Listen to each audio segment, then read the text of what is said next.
The racist, corrupt officers mocked and falsely accused the black man right there in the courtroom, laughing in front of the entire crowd, while he stood there silent, handcuffed, jaw clenched, humiliated. They had no idea who he really was, no clue about the life he had lived, the blood he had shed, the lives he had saved. They thought they were destroying a nobody. But what happened to those officers after that day, left everyone in absolute shock. The courtroom was cold, not because of the air conditioning, but because of the silence that followed the laughter. The kind of silence that comes right after you witness something deeply wrong, but no one has the courage to speak up. He stood there, still, composed, while the prosecution read off a list of trumped-up charges: resisting arrest, assaulting an officer, disorderly conduct. All lies. The same lies that have been used to cage black men for generations. And as the judge looked down on him with disinterest, the officers in blue leaned back in their seats, smirking. One of them chuckled loud enough for the whole courtroom to hear. "Well, look at that," tough guy went quiet all of a sudden. "You were loud in the parking lot, remember that? You thought you were somebody. You're just another thug with a chip on his shoulder." And the courtroom laughed with them. People turned their heads. Some snickered, others just watched with that blank, distant gaze that people have when they know something's wrong but don't want to get involved. His public defender didn't even object. Not once. No one asked why he was stopped in the first place. No one seemed to care that he had no criminal record. That his ID was valid.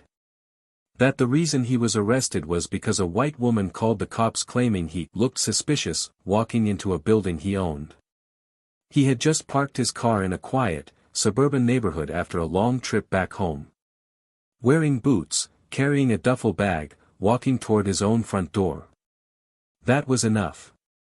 The officers claimed he fit the description. Claimed he became aggressive when they asked for ID. Claimed they feared for their lives, and had to restrain him.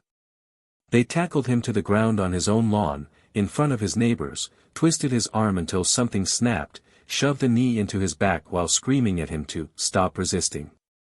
And now, in this courtroom, all of that pain, all of that rage, all of that humiliation, none of it mattered. Because the system was designed not to care.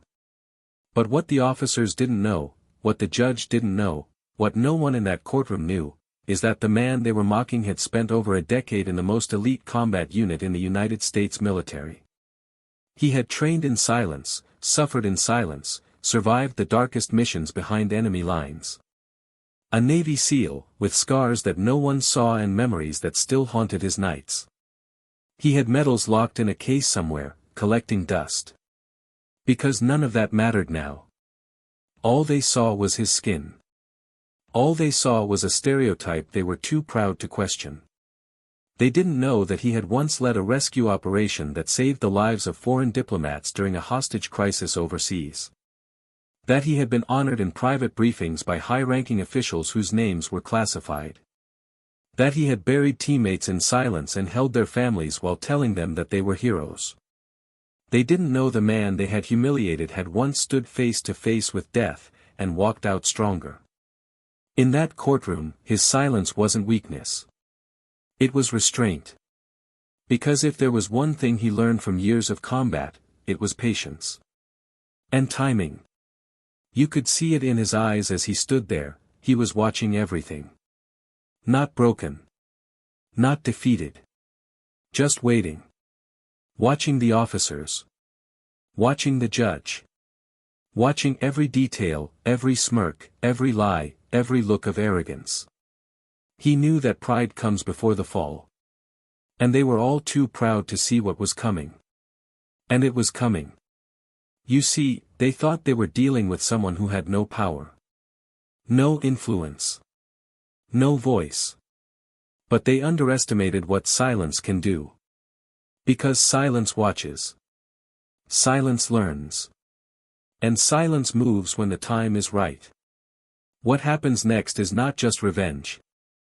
It's not just about proving them wrong. It's about showing the world the truth that was hidden behind the uniform, behind the headlines, behind the courtroom doors. This is not just a story of humiliation. It's a story of transformation. Of justice. Of a system forced to look at itself in the mirror. And by the time the truth is revealed, those same officers, those same men who laughed and mocked and falsified reports, will wish they had never crossed paths with the man they tried to destroy. Because his silence was never fear. It was the calm before a storm. But the question is, how did he turn the tables on them so completely? And what shocking twist made an entire courtroom rise to its feet, unable to believe what they had just witnessed? You're about to find out. Stay with us until the very end. This isn't just another story. This is the twist. Before we begin this powerful story, we want to take a moment to speak directly to our Black audience. Here at Plow of Twist, we stand firmly against all forms of racism, discrimination, and injustice. Your voice matters. Your life matters. And your story deserves to be told with strength, truth, and dignity. This channel is a safe space, and we will always uplift stories that expose injustice and celebrate resilience. Now sit back and get ready for a story that will move you, shake you, and inspire you. Don't forget to subscribe to Plow of Twist and turn on notifications so you never miss a story that matters. Enjoy the twist. Jamal Carter had always been a man of quiet discipline. Not because life had been easy on him, but because he had learned the hard way that silence could be more powerful than noise. He grew up on the east side of Detroit, in a neighborhood that the city had forgotten long before the headlines started calling it dangerous. His mother, Denise, worked 2 jobs, first cleaning rooms at a downtown hotel, then serving late shifts at a diner that closed around 2 a.m. His father had disappeared before Jamal turned 6. There was no dramatic story, no final goodbye. Just an empty chair at the dinner table and a growing silence that taught Jamal how to survive without asking too many questions. He became a listener. A thinker. Someone who read between the lines even when the lines weren't meant for him. By 16, Jamal was already different. Not because he was bigger or stronger than the other boys, though he was, but because there was a calmness about him. He never lost his temper, not even when other kids picked fights or when police cruisers slowed down just to watch him walk home from school. He had the eyes of someone older, someone who knew how fast a small mistake could turn into a headline. After graduating high school with no scholarship offers and few options, he joined the Navy. Not out of patriotism, but out of desperation. It was either that or slowly fade into the cracks of a city that didn't expect much from him. The Navy became his rebirth. Within 3 years, he had pushed himself through the most grueling selection process in the U.S. military, basic underwater demolition/SEAL training. Less than 20% of candidates made it through. Jamal didn't just pass, he excelled. Pain didn't scare him. Loneliness didn't break him. He had been enduring both since he was a child. SEAL team life gave him structure. Purpose. A code. But it also gave him secrets. Missions that were never recorded. Successes that could never be celebrated. Losses that he carried silently, because telling someone about them would mean breaking the oath. But after 12 years of service, including multiple deployments in conflict zones, Jamal came back to civilian life not as a hero, but as a ghost. No parades. No welcome signs. Just paperwork, an honorable discharge, and a body full of scars. He decided to move to Richmond, Virginia, a city big enough to disappear into, but small enough to feel like a fresh start. He used his savings to buy a modest house on a quiet street lined with maple trees and porch swings. The kind of neighborhood where people waved from their driveways but rarely said more than hello. He didn't mind. He wasn't there to be seen. He was there to find peace. Jamal opened a small gym downtown, Iron Roots, he called it, geared toward helping veterans and at-risk youth find discipline through physical training. He kept the place humble, with second-hand equipment and faded posters on the wall, but the energy inside was real. It became a safe space for people who had run out of options. The community slowly began to recognize him, not for his past, which he never spoke of, but for his presence. Reliable. Focused. Respectful. But peace, for men like Jamal, is often temporary. On a rainy afternoon in October, he flew back from a veterans retreat in Colorado. Tired, but content. He'd been working on managing the nightmares, building a routine, even letting someone new into his life, Nia, a local teacher who challenged his silence and made him smile when he least expected. As he pulled into his driveway with a duffel bag slung over his shoulder, he didn't think twice about the woman walking her dog across the street. Didn't notice how she stopped mid-step. How she stared. How she pulled out her phone and whispered something into the receiver. When the squad car arrived, Jamal was already unlocking his front door. The lights flashed red and blue, even though there was no urgency in their approach. He turned around calmly, hands visible, used to the routine. The two officers who stepped out moved like men looking for a problem. One tall, with buzzed blonde hair, the other heavier, chewing gum like he had all the time in the world. They asked for ID. He handed it over. They asked what he was doing here. He told them, he lived there. They said that wasn't enough. And then something shifted. They claimed he became defensive. Said he raised his voice. Said he was acting erratically. A neighbor came out to vouch for him, but was told to go back inside. Within seconds, one of the officers had Jamal's arm twisted behind his back. The other forced him to the ground. His duffel bag spilled across the lawn, gym clothes, protein bars, a framed photo of his SEAL team that cracked when it hit the pavement. They kneed his back, zip-tied his wrists, and dragged him to the squad car like he was a threat. At the station, he was booked without a phone call. No fingerprints matched any criminal records. No drugs. No weapons. Just vague charges, resisting arrest, obstruction, trespassing. By the time he was granted bail, word had already spread. A black man, arrested in a white neighborhood. His gym saw fewer clients that week. Nia's messages slowed down. He tried to explain, but the eyes around him were already full of judgment. 2 weeks later, his court date was set. The courtroom was older, with creaking benches and yellow-tinted lights that made everyone look more tired than they really were.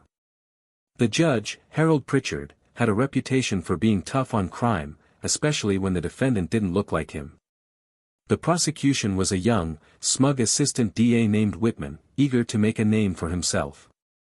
And the two arresting officers, Sergeant Cole Bennett and Officer Tyler Grant, sat in the front row, arms crossed, confident. They smirked when Jamal entered in cuffs. They didn't even hide it. The public defender assigned to him was a woman named Sarah Halperin. Overworked, underpaid, and juggling 6 other cases that morning.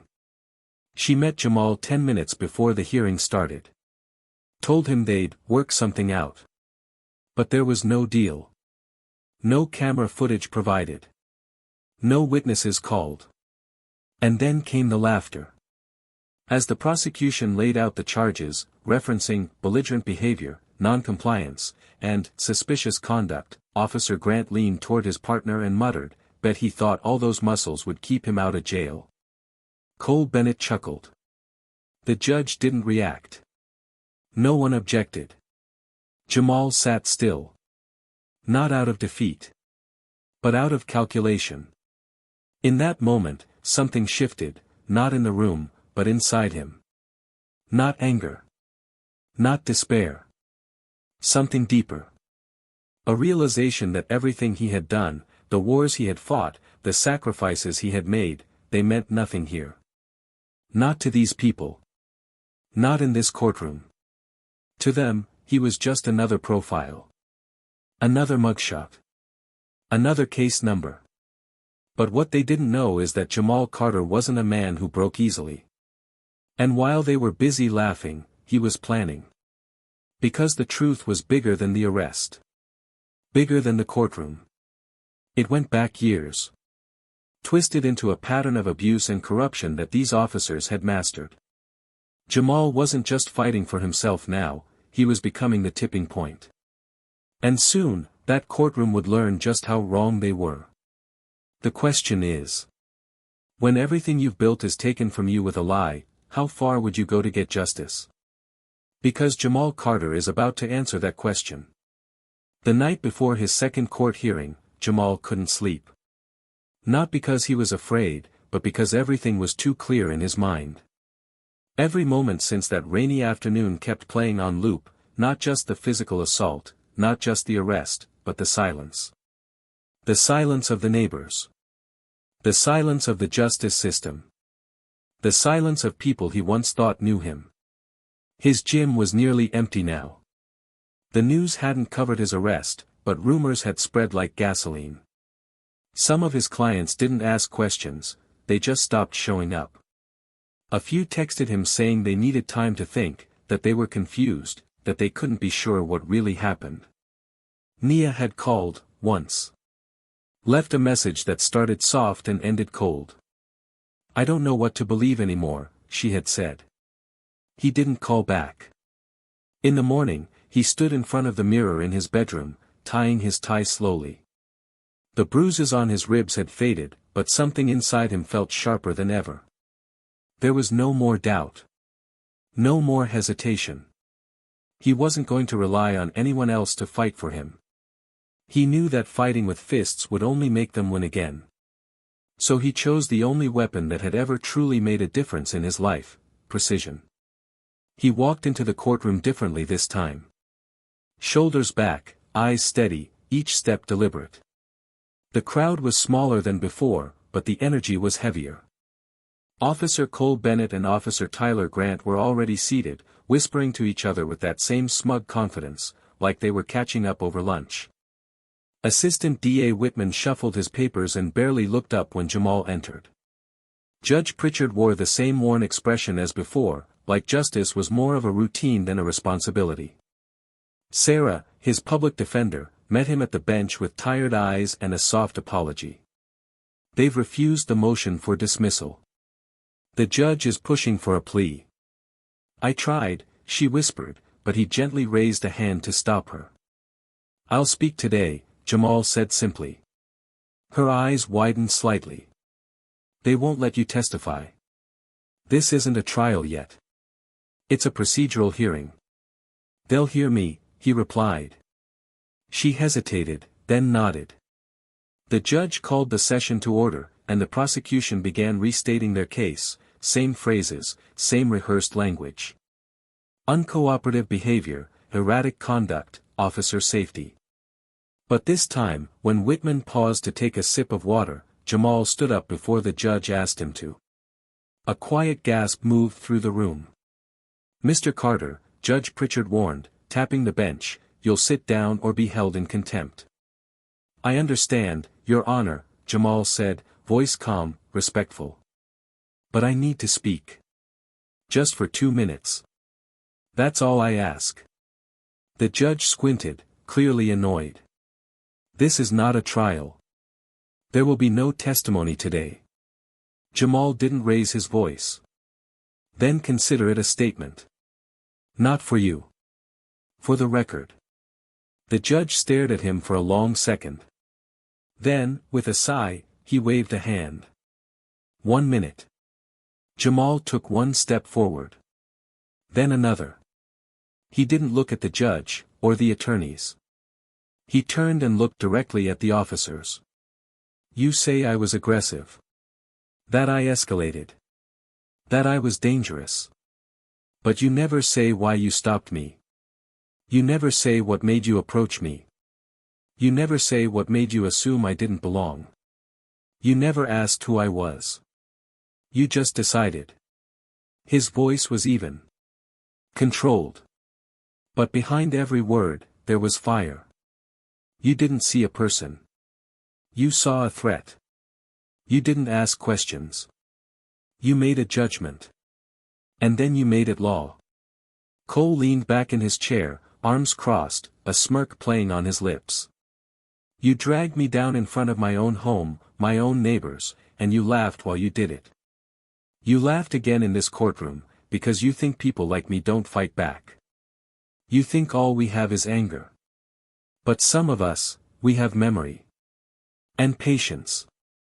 Judge Pritchard interrupted. That's enough, Mr. Carter.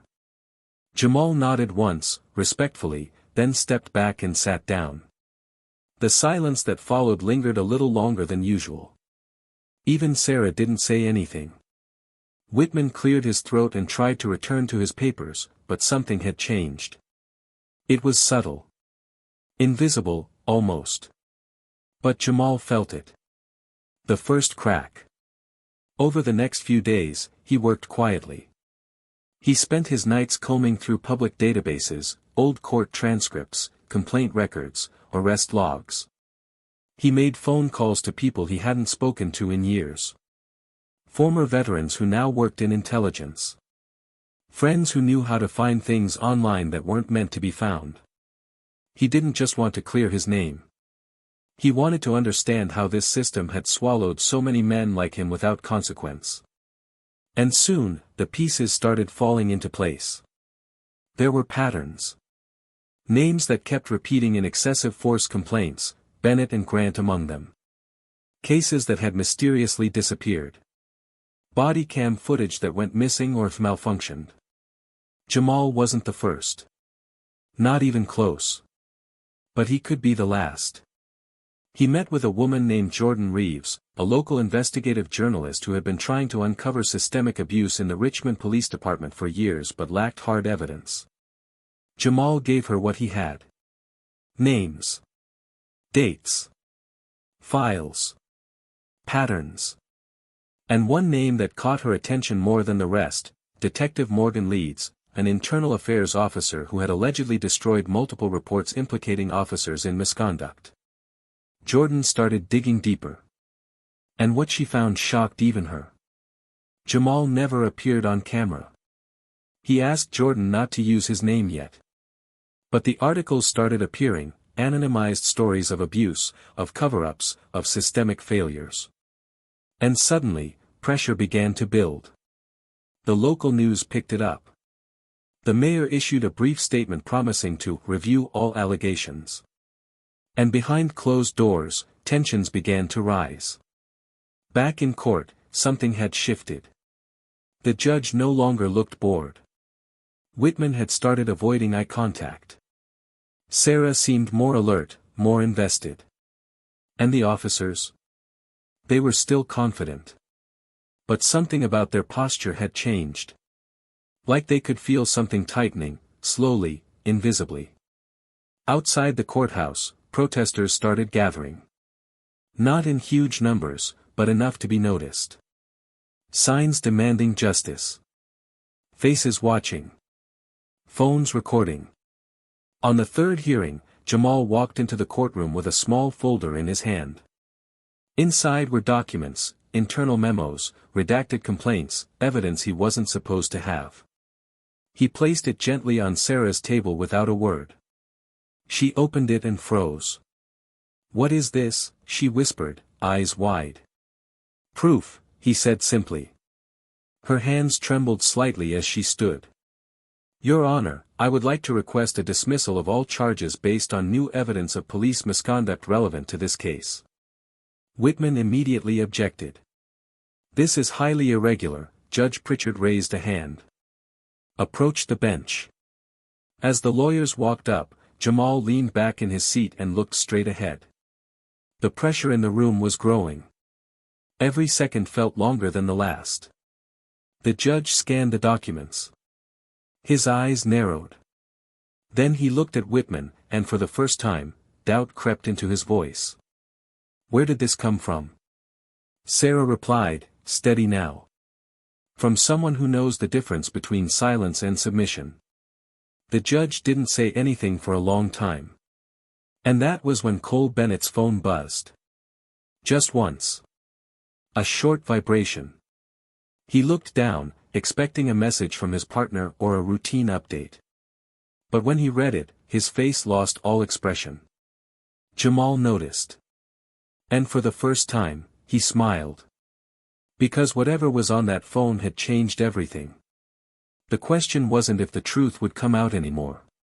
It was how fast. And how far the fall would be. What did that message say? What was about to happen, that made even the most arrogant officer in that room go silent? You'll find out soon. Because the storm that's coming. No one is ready for it. The silence in the courtroom didn't feel like the ones before. It wasn't routine anymore. It wasn't indifference. It was charged. Something had shifted, not just in the air, but in the people. The atmosphere was dense with questions no one was brave enough to ask out loud. Jamal could feel it even before the judge returned to his seat. Cole Bennett hadn't moved since reading the message on his phone. His eyes were locked on the floor, mouth slightly open, as if his mind was racing through scenarios and none of them offered a way out. Tyler Grant, sitting beside him, leaned in and asked what was wrong. Cole didn't answer. He just shook his head slowly, like denial might erase whatever it was he had just read. Jamal remained perfectly still. He wasn't interested in watching them squirm, he was watching the system squirm. The judge cleared his throat, not with his usual authority, but with something resembling caution. Sarah stood at her table, hand resting over the folder Jamal had handed her the day before. Her other hand trembled slightly, but she looked straight ahead, waiting for the gavel to fall, waiting for the inevitable unraveling to begin. Judge Pritchard leaned forward, voice lower than usual, measured, forced. I have received a sealed communication from the U.S. Department of Justice. Effective immediately, this court is placing a temporary hold on the proceedings related to the defendant, Mr. Jamal Carter, pending further review of new federal evidence regarding the conduct of law enforcement officers involved in this case. A murmur ran through the courtroom like a sudden gust of wind. People shifted in their seats, exchanged looks. Jamal didn't blink. The judge continued, until this review is complete, I am issuing a suspension of local charges. Mr. Carter, you are free to go. Your record will reflect non-conviction status pending outcome of the federal investigation. And just like that, the power dynamic in the room flipped. Sarah looked at Jamal with stunned disbelief, and for a second, it was like she couldn't breathe. Whitman slammed his folder shut and muttered something under his breath. The judge stood and disappeared through the side door without looking at anyone. But the real moment, the moment that everyone felt in their bones, came next. Two men in dark suits entered through the back of the courtroom, badges visible, no hesitation in their stride. They walked past Jamal without a glance and headed straight for the prosecution table. One of them whispered something into Whitman's ear, and the young attorney's face turned pale. Then they turned to Cole and Grant. Sergeant Bennett. Officer Grant. You're both being placed under immediate federal review. We'll need you to come with us. Grant rose from his seat in disbelief. This is some kind of mistake, what the hell is this? One of the agents stepped forward. We have multiple sealed complaints, falsified reports, deleted body cam footage, and collusion involving at least 3 separate officers tied to your precinct. You know what this is. Cole stood slowly. He didn't argue. He didn't ask questions. His face had lost all color. As they cuffed him quietly, without violence, without spectacle, his eyes finally met Jamal's. And Jamal just watched. No rage. No smirk. Just stillness. As they were led out of the courtroom, people remained seated, unsure if they had just witnessed justice or a beginning of something much bigger. Sarah finally leaned over to Jamal, her voice low. What did you do? She asked. Jamal didn't look at her when he answered. I remembered everything. Outside the courthouse, the sky was overcast, gray clouds rolling low over Richmond's old buildings. A crowd had gathered, drawn by whispers and headlines. Jordan Reeves was already waiting, camera hanging from her neck, notepad ready. She nodded at Jamal when she saw him, but said nothing. They had an understanding, this wasn't about fame. This was about truth. And now that truth had roots. She had received a copy of the sealed DOJ memo just an hour earlier, confirming what Jamal had suspected all along. It hadn't been just two bad cops. It had been an entire web. A hidden structure built on silence and routine, where falsified arrests served as tools for political leverage, and men like Jamal were collateral damage. The gym raids, the random traffic stops, the pattern of harassment, it wasn't accidental. And now, under federal investigation, that entire structure was beginning to collapse. Later that night, Jamal returned to Iron Roots. It was quiet, the gym dimly lit, only the soft hum of the refrigerator in the back room breaking the silence. He sat on the edge of the boxing ring, unwrapping a pair of training gloves that had remained untouched for weeks. The smell of sweat, rubber, and chalk hung in the air, familiar and grounding. A knock echoed from the front door.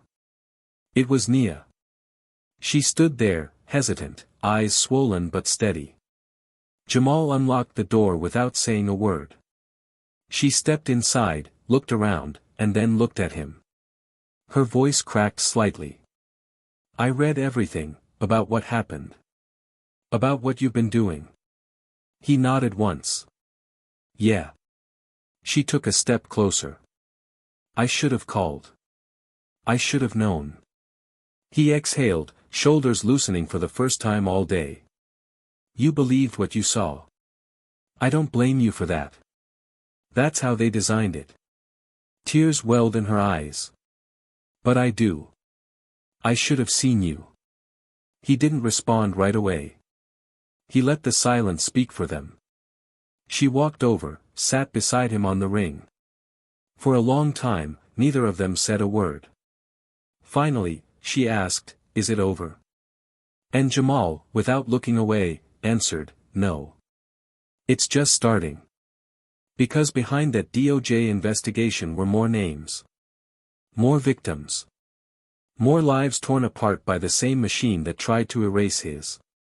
And he wasn't about to let it happen again. The next morning, the headlines exploded. National news picked up the Richmond corruption scandal. Former officers stepped forward. Whistleblowers emerged from places Jamal had never expected. A new task force was announced. And at the center of it all, Jamal Carter's name finally appeared, no longer just a defendant, but a witness, a survivor, a symbol. But the most shocking twist had yet to be revealed. Because one document remained hidden from public view. A file that only a few people had seen. A file that explained why the DOJ had moved so quickly. Why they hadn't just stopped at investigating the officers, but had gone further. That file detailed classified information about Jamal's past service. Not just as a Navy SEAL, but as an operative embedded in international counterterrorism task forces. His missions had contributed directly to the dismantling of high-level trafficking networks. He had been awarded commendations that couldn't be made public. His arrest had triggered internal flags in the government system, alerting agencies far above the local precinct. The moment he was booked into the system, he had become a national security concern, not because of a threat, but because of who he was. They hadn't just arrested a veteran. They had arrested a ghost of the U.S. military's most elite unit. And the people responsible were about to face more than just a courtroom.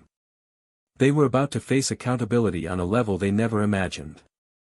But what exactly did that file contain? And why did even federal agents lower their voices when speaking about him? Jamal sat alone in his living room, the soft hum of the refrigerator in the kitchen barely audible over the thoughts running through his mind. The room was dimly lit only by the flickering light from the muted news broadcast playing on the television. His name had finally made it to the screen, but not the way most people would expect.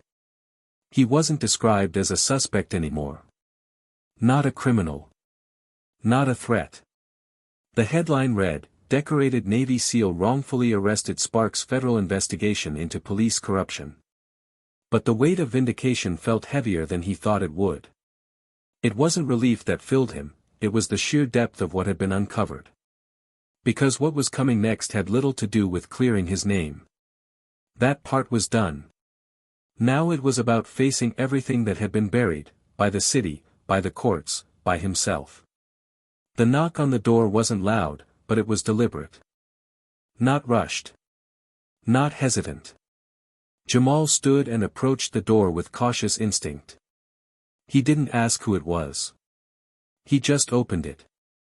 A man in his 50s stood there, lean, clean-cut, wearing a black coat and holding a folder in one hand. Behind him, a black SUV sat idle, windows dark, engine still running. The man nodded once. "Mr. Carter. My name is Director Langston. May I come in?" Jamal stepped aside. He didn't need to ask who Langston was or who he worked for. The weight the man carried wasn't from authority, it was from the knowledge of things few people were allowed to know. Langston entered the room, looked around briefly, then sat at the edge of the couch, placing the folder gently on the coffee table between them. He looked Jamal in the eye. "We owe you an apology. And an explanation." Jamal sat across from him. "Start with the explanation." Langston opened the folder slowly, revealing a document stamped with a bright red, classified, mark across the top. Beneath it were a few pages, each one dense with text and covered in parts that had been blacked out. He slid it forward. 3 years ago, during Operation Breach Watch, your team intercepted encrypted communications tied to a domestic trafficking ring. That intelligence was passed up the chain and led to the takedown of a major cell operating out of Richmond. The arrests were sealed. The names protected. But one of the names on that list belonged to someone you know. Jamal leaned forward, eyes narrowing. "Who?" Langston turned to the second page. "Detective Morgan Leeds. Internal Affairs. The same man who erased complaints against officers Bennett and Grant. The same man who moved evidence around. He wasn't just protecting them. He was protecting himself." Jamal felt his pulse rise. It wasn't anger. It was clarity. Every moment of resistance he had faced, every stone wall he hit in court, every missing file, Leeds had been pulling the strings. And no one had questioned it, because the system trusted him to police the police. Langston continued. "You weren't just arrested by 2 corrupt cops. You were arrested by men protected by a web you helped dismantle years ago. And once your name hit the system, it triggered a red flag buried in the files from Breach Watch. That's why we moved in." Jamal leaned back, processing. "So what now?" Langston's voice dropped slightly. Now we bring them all down. Leeds is under surveillance. His financials are being traced. He has contacts in high places, but this case, your case, has opened a floodgate. And we need your help to finish it." Jamal didn't answer right away. He stared at the document, his hands folded, his jaw set. Then he looked up. "You waited until I was humiliated. Until I was broken in public. You could have stopped it." Langston met his gaze without flinching. "You're right. We failed you. But now, you have power most people will never touch. You decide how this ends." The room was heavy with silence. And then, Jamal nodded once. The next morning, a closed-door meeting was held in a federal building on the outskirts of D.C. Inside, Jamal sat across from a round table of federal prosecutors, military intelligence officers, and 2 agents from the Department of Homeland Security. It was quiet at first, no grand introductions, no unnecessary speeches. Just files, facts, and strategy. Jamal told them everything. Not just what had happened to him, but the patterns he'd seen in the community, the clients at his gym who had similar stories but no proof, the quiet disappearances of people whose cases never reached trial. One by one, names came forward. Timelines were built. And with every thread they pulled, the web began to unravel further. Later that week, Jordan Reeves aired her most important piece yet. It wasn't dramatic. No music.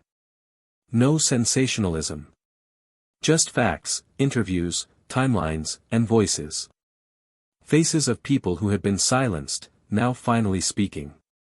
The story exploded. National attention turned its gaze on Richmond, and suddenly, local politicians who had ignored the cries for accountability were scrambling to respond. Protesters doubled in size. Some officers resigned. But the heart of it all, the center of this fire, remained Jamal. He stood at the back of a town hall meeting one evening, watching from the shadows. On stage, city officials tried to calm the crowd. "We hear you," one of them said. "We are committed to change." The audience didn't clap. They didn't boo. They waited. Then someone raised a hand. A woman. Middle-aged. Strong voice. "You're committed now?" she asked. Where was that commitment when they arrested him for walking into his own house? The room went still. Then another voice. "You believed them, not him. You protected them, not us." Jamal stepped forward, not onto the stage, but just enough so people could see him. The crowd turned. Whispers passed through the air. He didn't say anything. He didn't need to.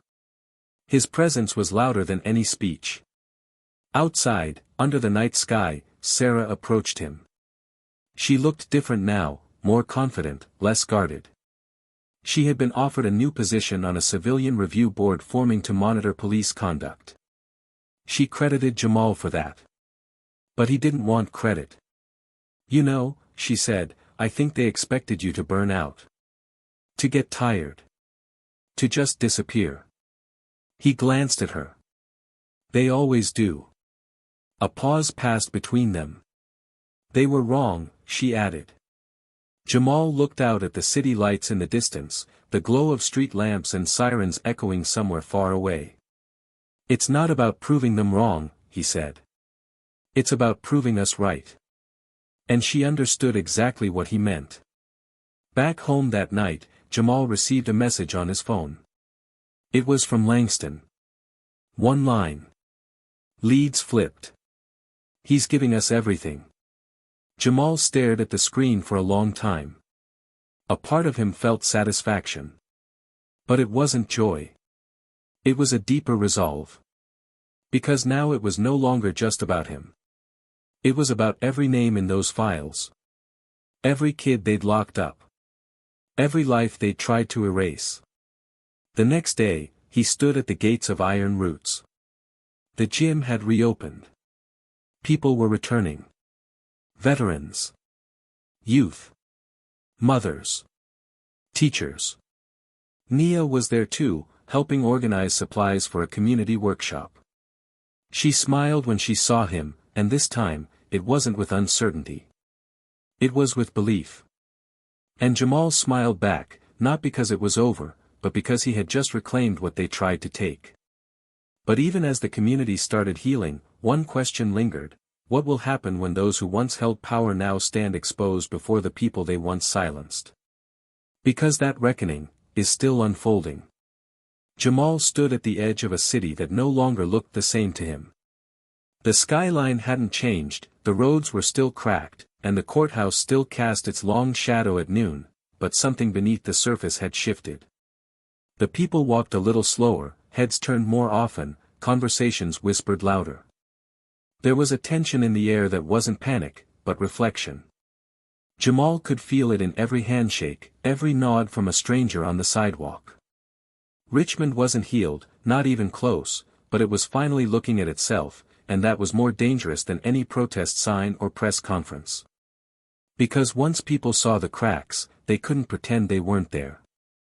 The ripple effects of the federal investigation had reached deeper than anyone predicted.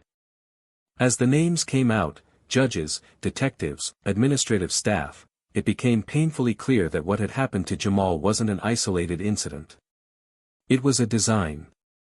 A system crafted not by one man, but by a culture that had thrived in silence. And now, that silence had been shattered. Community leaders began calling for a complete restructuring of local law enforcement. Protesters became organizers. Teachers began holding open forums at schools. Young people who once walked past the police with their heads down now recorded every interaction. The city was awake. But while the headlines painted Jamal as a hero, a symbol of justice, he remained wary of what that meant. Every time someone thanked him, every time they said, "You're the reason change is happening," he nodded respectfully, but something inside him tightened. Because for every thank you, there was a part of him that remembered the price. Not just the arrest. Not just the trial. But the way his life had been cracked open and left for everyone to inspect. The humiliation. The abandonment.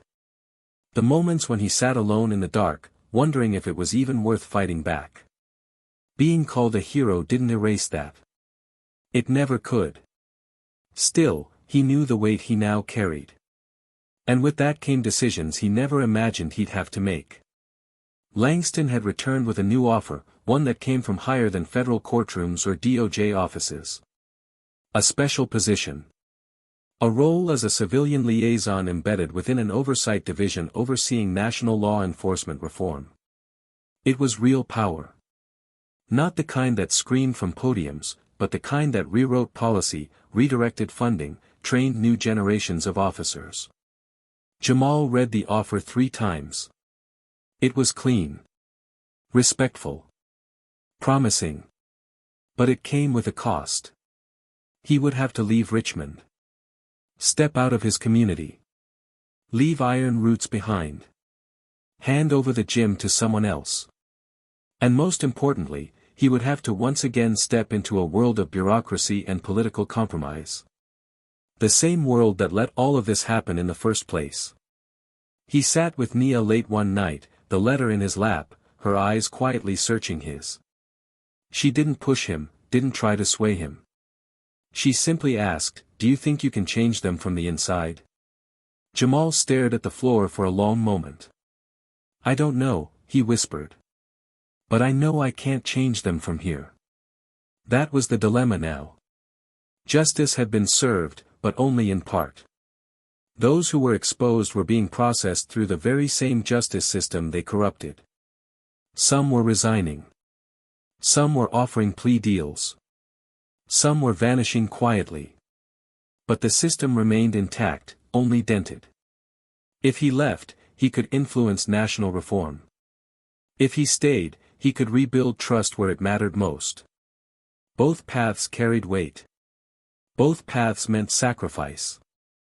Meanwhile, Detective Morgan Leeds had formally turned state's witness. From a secure location, he had provided over 40 hours of recorded testimony implicating a network of officers, court officials, and private contractors who had worked together for over a decade to manipulate arrest records, suppress evidence, and redirect funds.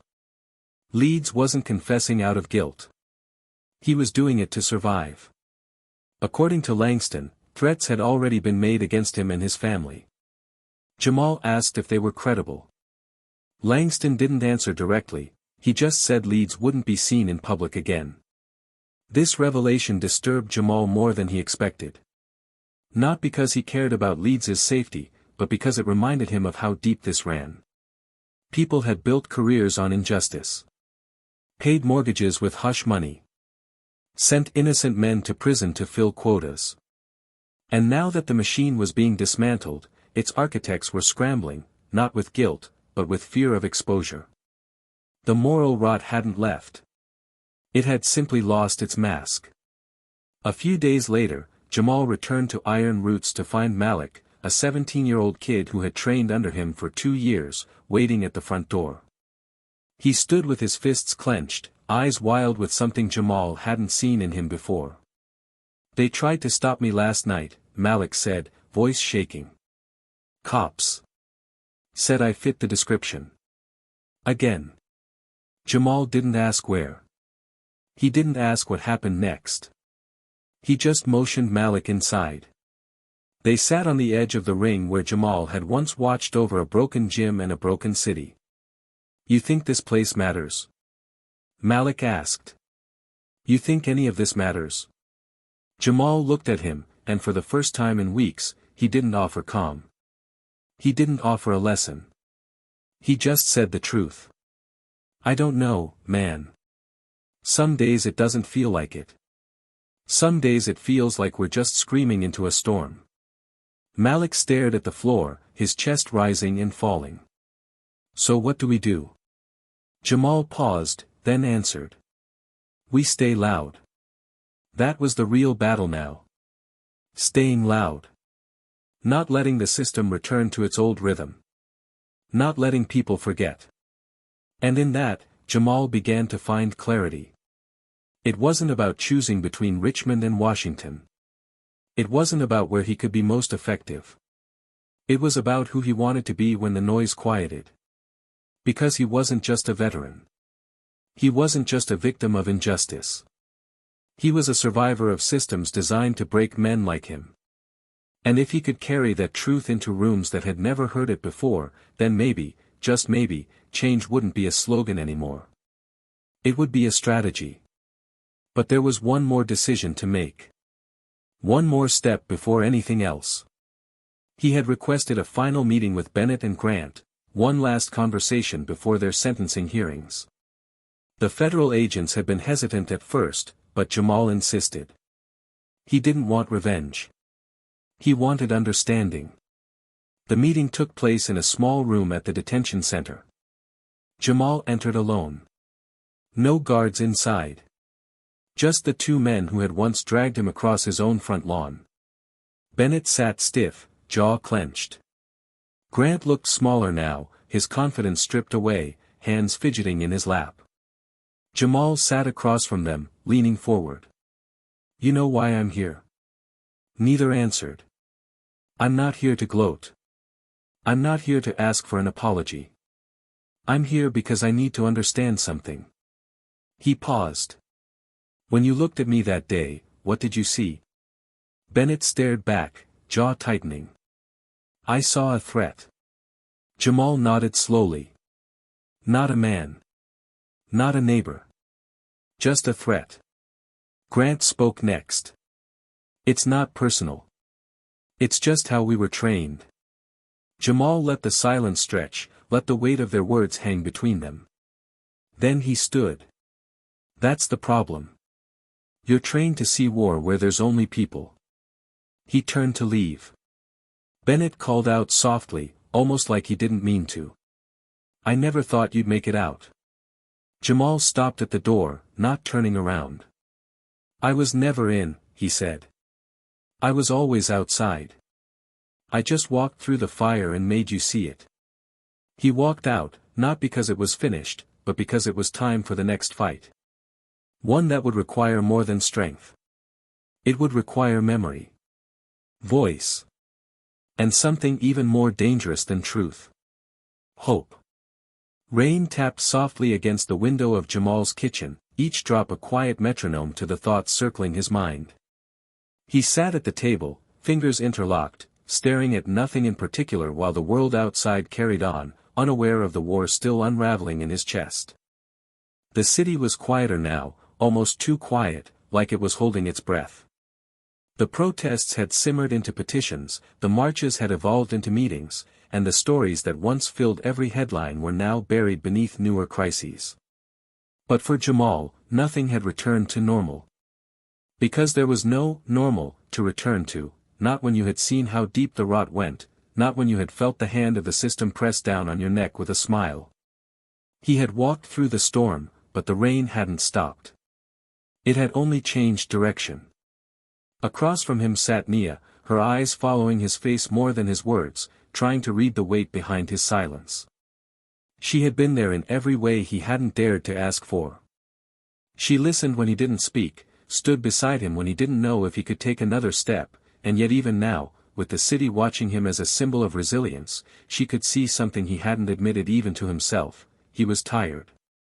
Not the kind of tired that sleep could cure, but the kind that came from carrying the burden of everyone's hopes, fears, and expectations. She reached across the table and took his hand, her grip steady. You're allowed to rest, you know, she said, her voice soft but deliberate. Jamal looked at her, the corner of his mouth twitching with the shadow of a smile. If I rest now, I might not get back up. She shook her head gently. You will. You always do. But you have to stop thinking that standing still means you're losing ground. It's okay to let the world turn without you for a second. He didn't respond immediately. Instead, he let his eyes wander to the small photo taped to the refrigerator, him and a group of kids at Iron Roots, all laughing, sweaty from training, their smiles wide, unaware of the weight he carried. That photo reminded him of the why, even when the how felt impossible. Later that afternoon, he received a call from Jordan Reeves. Her voice carried the urgency of someone who had stumbled upon something big but didn't yet know what to do with it. "I just got sent an internal memo," she began, skipping any pleasantries.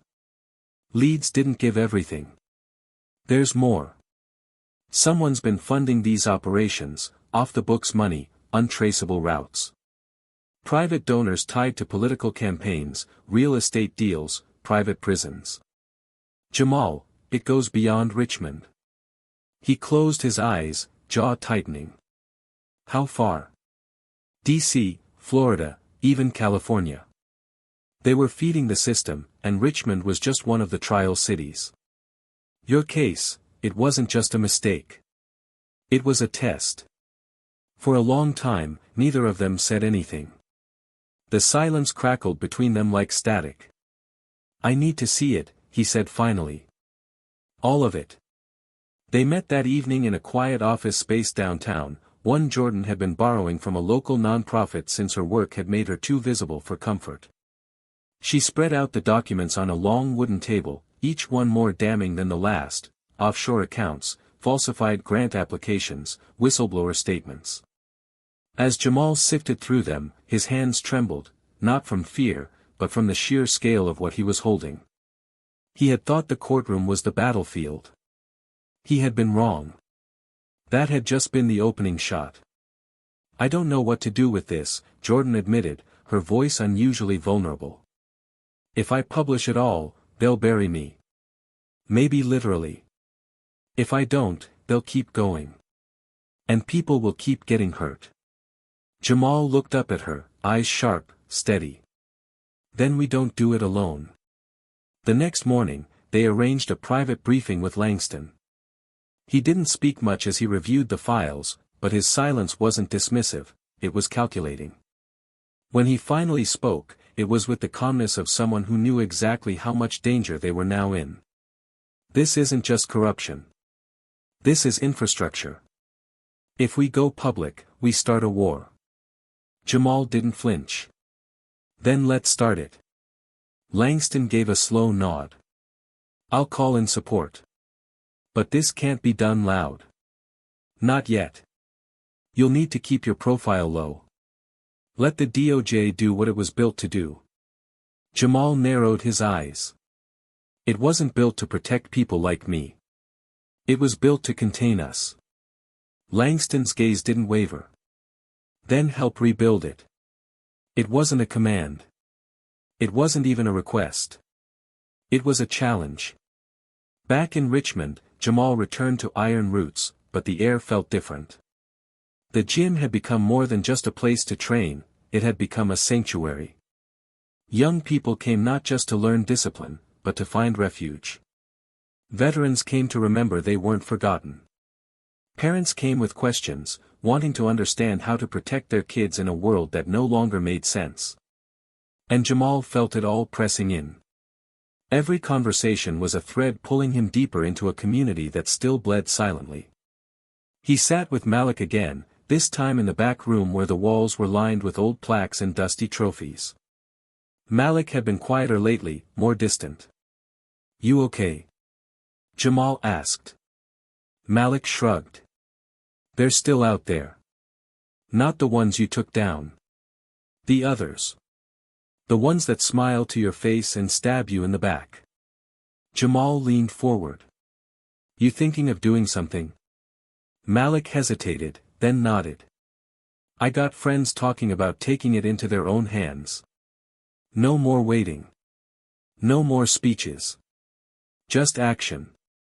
Jamal's voice dropped. "That's what they want. They want you to explode, so they can call you violent, lock you up, erase your name." Malik looked at him, hurt flashing in his eyes. But what do we do when the system keeps winning? Jamal didn't have an easy answer. He never did. But he reached into his pocket and pulled out a folded photo, an old black and white image of his SEAL team, standing in a desert, arms slung over each other's shoulders, faces hard but proud. "This is what we did," he said. "We held each other up. We moved with precision. We learned their rules so we could beat them with their own tools." Malik took the photo, studied it for a long time. Then he nodded, slowly, understanding. Outside, the city lights flickered as the sun dipped below the horizon. The night felt heavier than usual, but it was no longer suffocating. Something had changed. The narrative had shifted. Jamal was no longer a lone figure fighting against injustice, he had become a leader of many voices, many lives, moving together. But leadership came at a price. That evening, as Jamal walked home, he noticed a car parked across the street from his house. It wasn't one he recognized. Inside, two men sat still, faces shadowed by the dashboard lights. They didn't step out.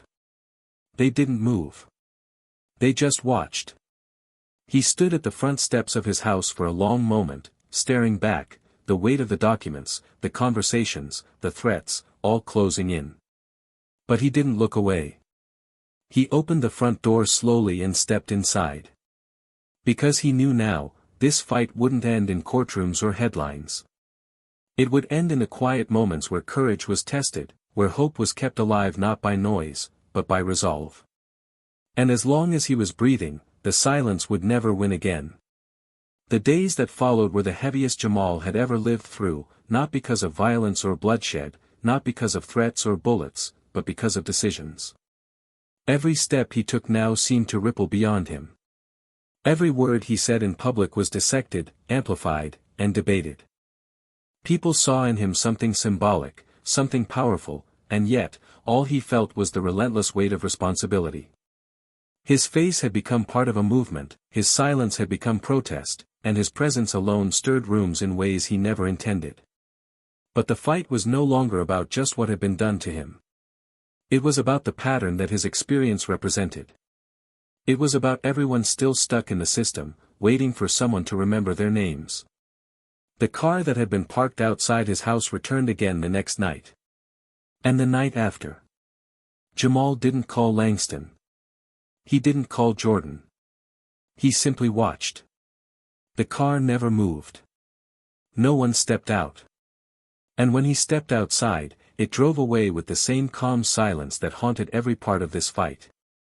The message was clear, it wasn't over. Not really. The powerful weren't done watching him, and they certainly weren't done protecting the machine. But Jamal had stopped being afraid of being watched. If anything, he was daring them to keep looking. To see that he wasn't backing down, even when the lights were off and the applause had faded. One afternoon, Nia walked into Iron Roots with a folder in her hand and concern in her eyes. She'd been working quietly behind the scenes, gathering testimonies from parents, teachers, young people who had all experienced similar violations, unwarranted stops, intimidation, police presence near schools and community centers for no documented reason. Jamal took the folder and opened it slowly, scanning the handwritten notes, the printed statements, the attached photos of bruised arms and broken trust. "We can't just let this sit," she said, voice tight. "It's not just about justice anymore. It's about protection." Jamal leaned back, letting the weight of it all settle in. He ran his hand over his jaw and exhaled slowly. "If we go public with this now, we'll expose the rest. But we'll also put targets on these people. Some of them are just kids." Nia nodded. "So what's the move?" He stood and crossed to the far wall where an old chalkboard still carried faded workout schedules. He wiped it clean and picked up a piece of chalk. "We organize. Quietly. Not just protests. Not just speeches. We train them. In awareness. In law. In their rights. In how to protect one another. We give them more than a voice, we give them tools. She watched him with the kind of intensity that said she was proud but scared at the same time. You think that'll be enough? He looked at her, the chalk dust clinging to his fingers like memory. It has to be. Over the next few weeks, Iron Roots transformed. What was once a gym became a hub of strategy. Workshops were held at night under lock and key. Lawyers spoke to teens about their rights during stops. Former officers who had defected and now sought redemption shared internal knowledge. Mental health professionals volunteered to help those struggling with trauma. It was a community insurgency, but it wasn't violent. It was surgical. Measured. Smart. And it spread. Soon, other cities began reaching out. Small towns in Georgia. Neighborhoods in Oakland. Youth organizations in Chicago. They wanted to replicate the model, and Jamal made sure they didn't just copy it, they owned it. He never made himself the face. He pushed others forward. Made sure every room had more than one leader. That was the only way to outlast the backlash that was surely coming. Then one night, as he was locking up the gym, his phone buzzed with a message from Langston. We need to talk. Tonight. Secure location. The urgency was unmistakable. Within the hour, Jamal was inside a nondescript warehouse just outside Richmond, where Langston stood waiting beside a map projected onto a portable screen. The agent's face looked more drawn than usual, the lines deeper, the eyes darker. What is it? Jamal asked, already bracing himself. Langston pointed to a string of red dots on the screen. 5 locations. All linked to the same funding network we uncovered with Jordan. They've moved their operations, officers, logistics, files, everything. They're regrouping, laying low, but they're not stopping. In fact, we believe they're planning something. A media hit. Discrediting you. Digging up whatever they can from your past to paint you as unstable, violent, dangerous. Jamal stared at the map, his face calm but unreadable. Let them dig. Langston turned to him sharply. You don't get it. They've done this before. They plant evidence. Twist public opinion. Turn people against their own. If they make you look like a fraud, everything you've built starts to collapse.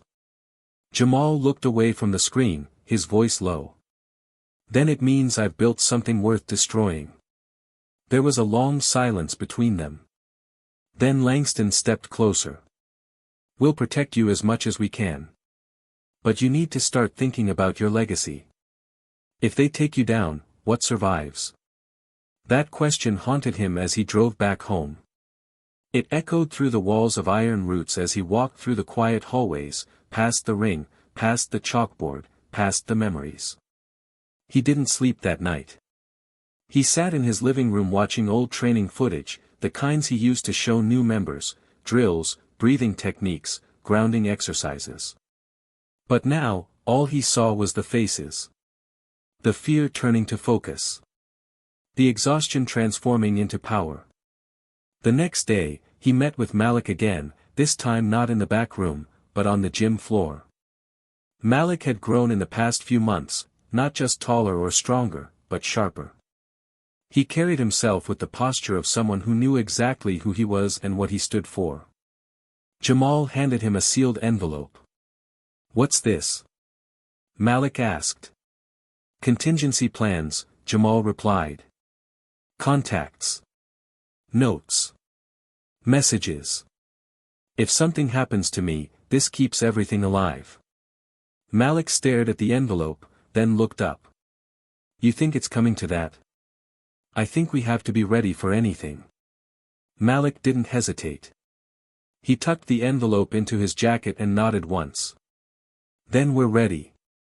That moment didn't feel like a farewell. It felt like a handoff. A shift in the tide. And for Jamal, it brought a quiet clarity. He didn't need to win every battle. He just needed to make sure the war outlasted him. A week later, a breaking news alert appeared on every major network. Former SEAL turned activist under federal protection after leak exposes threat against his life, but what the public didn't know, what they weren't allowed to know, was that the threat wasn't a lone actor. It wasn't a crazy man with a grudge. It was a coordinated attempt by a former law enforcement syndicate to silence him. The documents had been traced. The conversations intercepted. The plan was already in motion when it was stopped. Langston called Jamal that night. "You're lucky we caught it early." Jamal didn't answer right away. Then he said, "It's not luck. It's that people are finally watching." And they were. Across the country, people were gathering not in outrage, but in preparation. Community defense centers. Legal training programs. Watch groups and outreach clinics. Jamal had lit a fire, and now it was burning through cities like a signal, a reminder that silence would never be safe again. Still, the question that lingered in his mind wasn't about safety. It was about legacy. If this was the beginning of something larger, what would the cost be? How far would the system go to keep power? And how many more would have to stand in the fire before the structure collapsed? That answer was coming. And it would come with a choice. Because Jamal Carter had started a movement. But now, someone else would have to finish it. The sun had just begun to rise over the city when the news broke. National headlines. A special report from the Department of Justice announcing the successful takedown of a multi-state law enforcement corruption network. Over 70 officials indicted. 38 arrests already made. Dozens of sealed investigations opened. And at the center of the report was the origin, Richmond, Virginia. What had started as one wrongful arrest had unraveled into a nationwide reckoning. The release of the final documents marked the moment the world could no longer look away. But what made it even more powerful was how the story was framed. Not through politics. Not through anger. But through resilience. Through the journey of a man who refused to let silence become his identity. Jamal watched the broadcast from the same place it all started, his living room. But everything around him felt different now. The tension in his shoulders was lighter, the air in his lungs steadier. There were no more shadows parked outside his home. No more anonymous messages. The fear that once lived just beneath his skin had been replaced by something stronger, peace. Not because the fight was over, but because it was no longer his alone to carry. Across the country, people had taken up the mantle. The systems that once protected predators were being dismantled, piece by piece, and new ones were being built, not perfect, not complete, but rooted in transparency, equity, and real accountability. Jamal had become the spark, but the flame belonged to everyone now. Iron Roots had expanded. The gym was now part of a larger community center that offered legal clinics, youth mentorship, and trauma counseling. The walls had been repainted by local artists. The floor had been relaid with funds donated from veterans groups, educators, and even former critics who now stood on the right side of history. Jamal didn't run the center anymore, he had passed that torch to Malik, who had grown into a leader with his own voice, his own methods, and a fire that Jamal recognized all too well. Malik had proven to be more than just a student, he was the evolution of everything Jamal hoped to build. Fierce but thoughtful. Strategic but compassionate. When Jamal watched him speak to a room full of young people, he saw something that filled him with quiet pride, not control, not dominance, but legacy. Nia had remained his anchor through every stage of the storm. The chaos had tested them in ways no relationship guidebook could prepare for, but it had also made their bond unshakable. She never tried to fix Jamal, never tried to rescue him, only walked beside him as he rescued himself. After the final indictments were made public, the two of them took a quiet trip out of the city for the first time in months. No press. No phone calls. Just the two of them, driving down a coastal highway with the windows down and the wind filling the silence with something beautiful. They didn't speak about the case, or the movement, or what came next. They just existed. Together. In the kind of peace that doesn't ask for permission. As for Cole Bennett and Tyler Grant, their fates were sealed in federal court. After plea deals fell through and key testimonies from detective leads were admitted, both men faced full trials with damning evidence. What once might have been brushed under the rug was now broadcasted in full view. The smugness that once defined them had long since vanished. The courtroom where Jamal had once stood in chains now echoed with the sound of their sentences being read. 20 years each. No early parole. Public disgrace. Their badges stripped. Their lives, permanently marked by the system they once manipulated. Leeds, under heavy protection, was relocated under a sealed identity after cooperating fully. His name would never appear again, not in papers, not in files. A ghost of the past, swallowed by the machinery he once helped maintain. It was a fitting end, not dramatic, not heroic, just disappearance. Erasure. In his absence, new officers were trained under federal guidelines developed in part by Jamal and the committee he helped lead. Training now included historical context, community immersion, and psychological evaluation for bias. For the first time in decades, policing began to look like service instead of control. Langston offered Jamal one final opportunity, a full-time federal advisory role overseeing reform across multiple states. But Jamal declined. Not because he didn't believe in the mission, but because he had found his place. Richmond still needed him. Not as a symbol. Not as a weapon. But as a man who showed up every day for the people who never stopped showing up for him. And so, Jamal Carter stayed. He stayed not because he had to, but because he chose to. The cameras faded. The crowds moved on. But the work continued. And that was the victory. Because in the end, this wasn't just about one man's redemption. It was about transformation. About what happens when someone stands in the fire long enough that it doesn't consume him, it refines him. And now I want to ask you, the one listening to this story. What would you have done if you were Jamal? Would you have stayed silent? Would you have fought back? Would you have forgiven? This isn't just a story about justice. It's about endurance. It's about how truth, when carried with discipline and purpose, can shatter even the most fortified walls. It's about the idea that legacy isn't built on revenge, it's built on what survives after the storm. So now I turn the question to you, what will you do with your voice? Will you use it to stay quiet? Or will you use it to wake others up? Let us know in the comments what part of this story moved you the most, and how you think stories like Jamal's can shape the real world we live in. And if you haven't already, make sure to subscribe to Tales of Twist for more stories that go deeper, hit harder, and remind us that the fight isn't over.